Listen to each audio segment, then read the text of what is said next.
The reason I'm showing you these pictures of what it takes to, do the mining and what they had at turn of the century with hand tools is to give you guys an idea. Like, we went from absolutely horses and wagons to magnificent buildings that are still being used today. Most of these buildings, and they're, what, people have fought to keep them alive. They've wanted to bulldoze them and make their new modern Satan system. And luckily, we've had people fighting to keep our history. I always believed in God. When he was going to come, he would tell me the truth when it was needed. And so that's why I feel like I'm here now. Okay, so I wanted to show you guys. This is a chiseling contest that they had. I can't remember where this is, Denver, and they showing you it, like, what it actually takes when they were doing this stuff by hand. They had no power tools, none. Okay, none. This was Mountain Bell, or Mountain State Telephone Company. Now imagine these guys showing up at your house, rolling up in this, and then Bob jumps out and tells you about his new horse that he got. He's trying to, wear a tool belt with the 6-shooter. I mean, really, seriously, when you put this stuff and you really look at it with oh my God, it's like the most funniest thing. I mean, it's like they compressed the American history in like 20 years, and when you really look at it, it doesn't make any sense. But, that's why we're here. Okay, I really want to give you what if all manual labor looks like without any power tools. No power tools, and el manual labor is digging a trench. So imagine how long this actually takes. Weeks, months, years? I mean, I don't know. Depends on where they're going. Okay, this picture is so interesting. It's because I'm telling you, we've been here a lot longer than anyone has thought. Okay, so this is a quarry out of Denver that they use the marble all over. And this quarry says that this picture was taken about the time Lincoln took charge. So think about that. Lincoln, the United States president. And that's how much quarry they already got out at that time. Okay, so, if you can explain to me how we build with drywall, these guys are able to make handcrafted wood palaces, record time, no power tools. These houses, if they're still today, they're high dollar houses. Nobody wants to leave them. Another house that was built, I mean, just absolutely stunning. Brick design. Do you think we could build something like this today? Would it cost you an arm and a fortune? And so the reason why I was trying to show you these houses, these beautiful, beautiful houses. I mean, look at the architect that was done, the craftsmanship, the skill. I mean, the absolute detail into this building is stunning. They had glass windows, or stainless glass windows. Beautiful houses. I mean, look at the design on this. I mean, this is state of the art. I mean, this would be a beautiful house today, and yet there's nothing left of it. And like I said, when they built these buildings, they built them way spread out, and then they built huge buildings. So this was a well thought out process when they were building these places. And I'm going to tell you, this is more connected than you guys realize with Colorado and how unique and special Colorado really is. I mean, we have an interesting airport, if you know where I'm going with that one. Okay, so like I said, I'm going to go into Colorado, into the steel mill of Pueblo, Colorado, because it was one of the largest steel mills east of the Mississippi. And what I'm also trying to show you is what these guys have done to our history and what they have done to us. So when I tell you that these guys were well thought out, mathematical, they did everything in detail. These are some prints from CF&I, the steel mill, and this is the history. You can go in here and look at it. I tried to highlight it and to give you guys some speculation on this, but here's what I really need to stress is this one right here. Let's go into this, and basically the discovery of gold and silver upstream along the Arkansas River saw the reestablishment of Pueblo. So notice they used reestablishment as a remit with schools and churches. In 1870, Pueblo was incorporated as a town with a population of 2,265. Okay, so I was telling you it was very important to remember all of this. They had not only mining strikes, they had the steel mills, everything. I mean, our history is so chaotic. No wonder why they were easily divide and conquer us because, yeah, when you look at it as a whole, you can absolutely see it. Okay, so this is the history of Colorado Fuel. Beautiful steel mill that they created, turn of the century. Huge, massive, largest. And so let's go into Middle Ages. So basically, everything went to shit, and then about 1700 is when supposedly the Enlightened began. And the other thing I always want to point out is like the wars. I mean, this is from 1756 to 1763, and they always do this on purpose. They show these battles out in the and it's mind control. It's you're not thinking for yourself. Okay, this is another one basically on Pueblo. And then not only that, Pueblo is a perfect spot for steel and mining for all of it. So like I said, Colorado was rich in history. Population of Colorado. You know, they built 3 courthouses by 1912 when it was founded in 1872. Another one where this one is to show you the history. Steelworks. This will go over the history of, steel. And then this is basically what remnants are of our lost steel industry in America. Just scrapyards, basically. Rusted, forgotten. Okay, so now this is the one I want to go to is CF&I's timeline. And I'm going to tell you, when you start looking through history, you're going to realize these people divided and conquered America is what they did. So the steel mill was made before the territory. And one of the things I'm going to tell you is you have to look at history. You go through and you start reading this, you're going to find out that all these companies went bankrupt, merged, fell under. And when you understand that, you're yeah, the door's going to open up. So Colorado Iron and Fuel Company constructed Lake Minnequa to furnish water for domestic and agricultural use in 1873. All right, so we'll go back over here to the map of the world, their tools. And we're going to go in and I'm going to show you where. And there's Colorado Springs, and we're going to go down. Minnequa Lake is right here. And if you go through history, you're going to see that they had a bunch of recreational stuff before. And that's the thing. I'm telling you, our world was conquered by the rich. And so this lake was built for agriculture and to feed CF&I. And the plant, like I said, is basically, it's a pathetic of what it's left with.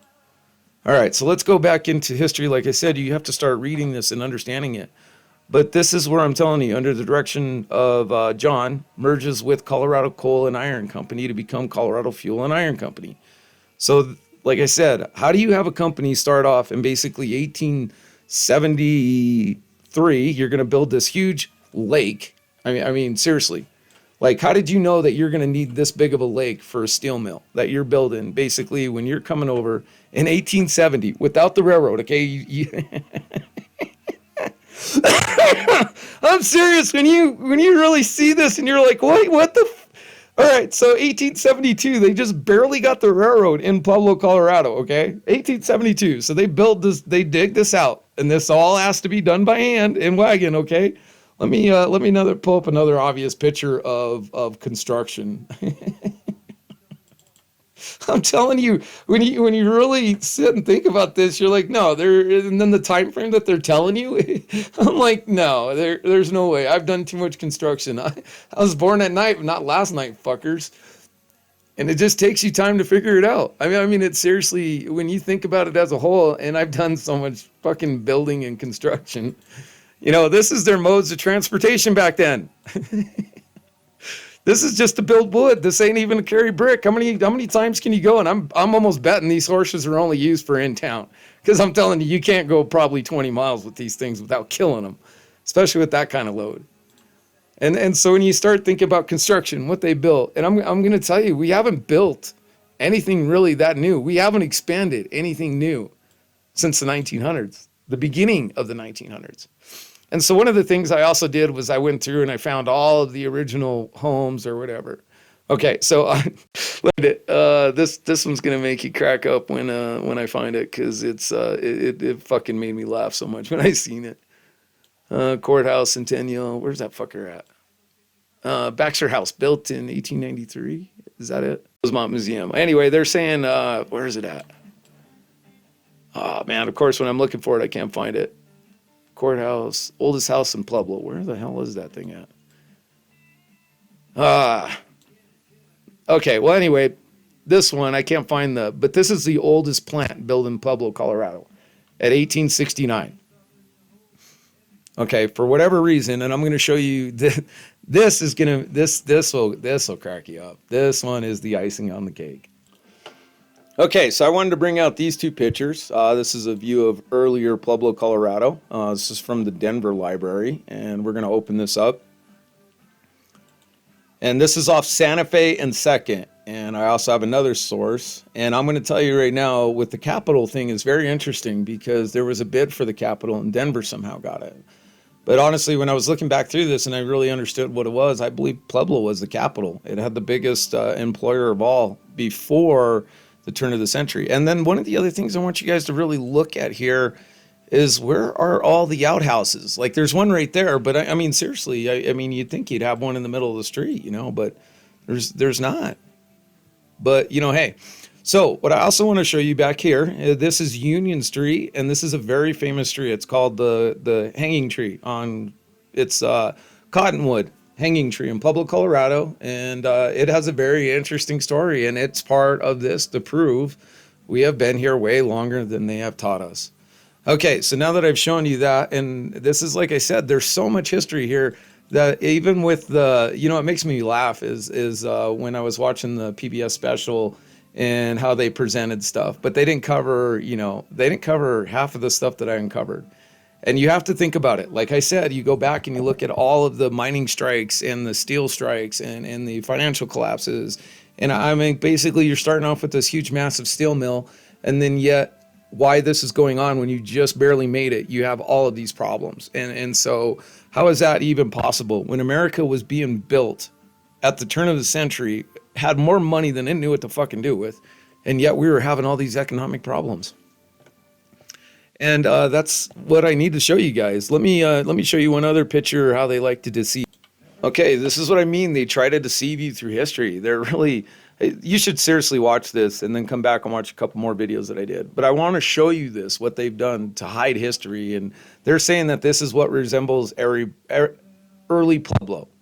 Okay, so they're already putting it into your thought that these guys are the poorest people on the planet. Now let's look at the truth of this. Wow. Here's the exact same picture. And if we go over to here, this is the one they're showing you on the PBS special, trying to let you know how run down Pueblo was and how trashy it was. But the problem is that they cut off half the picture. And this is over in Dogpatch. This was the poorest part of Pueblo. And it's always been that way. But you can see all these factories in the back.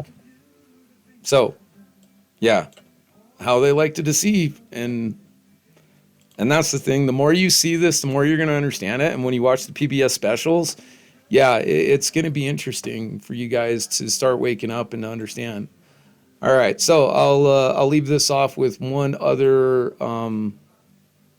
thing that I want to CF&I. And here's the thing. This was American pride. We had more steel and more, but you have to understand what it took to actually build all this in record time. This is one of the largest steel mills east of Mississippi. So how are they able to fit all this in when there's only one way in and out of Colorado at the beginning of 1872, and that's through the Continental? So you can imagine how busy that was with all the other towns wanting materials and stuff. So how are they able to ship in all this steel? Where did they get the steel from? Who designed it? Where was the engineers at on this? Where's all the documentation on it? And it's just interesting. It was like it was founded, like they talk about, founded. But yeah, same time, 1873, and they build Minnequa Lake. And so the farther I keep going down this, I know there's so much information to cover, but when you start really understanding, there's no way they could have built all of this. Not from 1870 till 1900. And 1921 is a huge marker for Pueblo because they had a flood. And you can see exactly what they had built. And so, let's continue down this road. And I hate to make these videos so long, but there's so much to cover. So the next one, I'm actually going to show you guys CF9, start working in on that. And I probably have to do a little more history lessons to show you guys. So please follow, share, you know, if you can help. Share the truth, because I'm telling you right now, I cracked the code on this. There's no way that they could have built what they did in the time frame that they did with the tools that they had, transportation, no. And migrant workers, just alone at the steel mill, they spoke 40 languages. I mean, have you ever spoke to anybody in a different language? You fucking might as well shoot yourself. You're doing hand signals and talking to them like they're a child. So yeah, 40 guys at the mill, you're trying to tell some guy that he's going to kill himself by, and when you see CF&I, you're going to be just, there's no way they could have built it. Not in the time frame. So let me move on with that, and then that'll be my next one.